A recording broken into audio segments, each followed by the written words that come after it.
Hello and welcome back to the Food Fog. Today is September 1st already, 2014.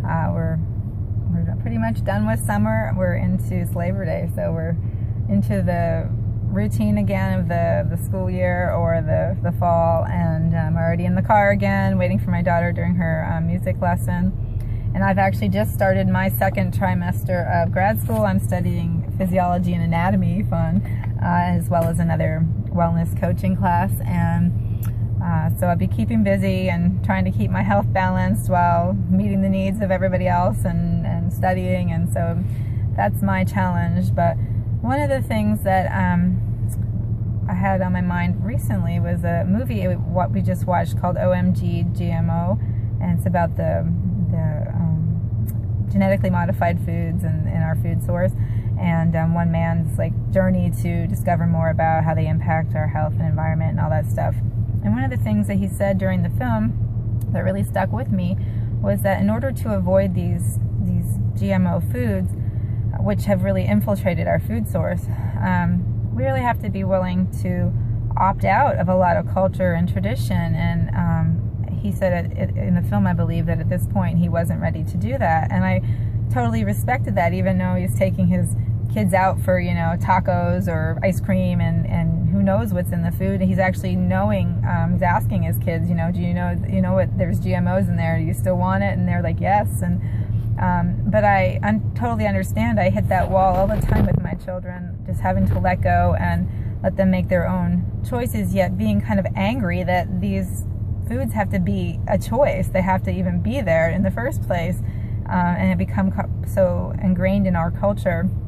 And so just this whole idea of opting out got me reflecting on my own raw food journey and how I really have opted out of a lot of my cultural and traditional ties, and how I've had to just kind of accept those for some of the, I remember my dad and I used to share, we used to go through the bag and find the green M&Ms and we used to eat bit of honey. I don't know if you remember those, but so we have these product placement kind of things that have to do with our memories and our ties and our traditions around food. And I wouldn't eat those foods now, yet I still have fond memories of my father around that. And so that doesn't matter. I've just created new traditions with my children around healthier foods that I value.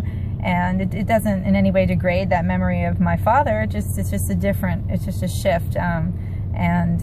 But it can be difficult, especially culturally, to say, especially if you have a strong culture. I'm lucky I have a small family and not a lot of pressure on me that way. But, it can be difficult to say, I'm going to opt out of those foods that, are really part of our culture, in order to lead a path that I feel is better for me. And that can be a real challenge for some, and also it can almost outweigh the benefits of choosing a healthier path if you're constantly stressed and feeling disconnected from your community. So really have to weigh those things, and that whole idea of just opting out really got me thinking about how there are detriments to it, and yet again we should still stand up for our right to know what's in our food source, to have better choices, so we don't have to make these ridiculous choices of chemical-laden, genetically modified foods or nothing, in some situations,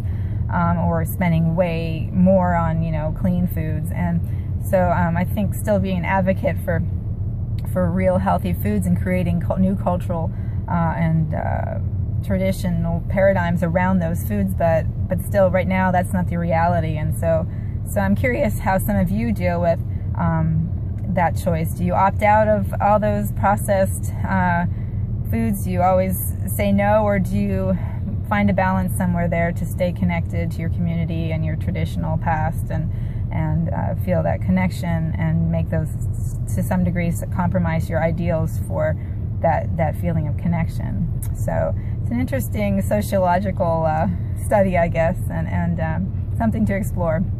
But anyway, so I'll be studying a lot this trimester and keeping my kids taxied around. So I'll try to get back again soon. But I'm curious to hear how everyone's doing, and we'll be back soon. Bye.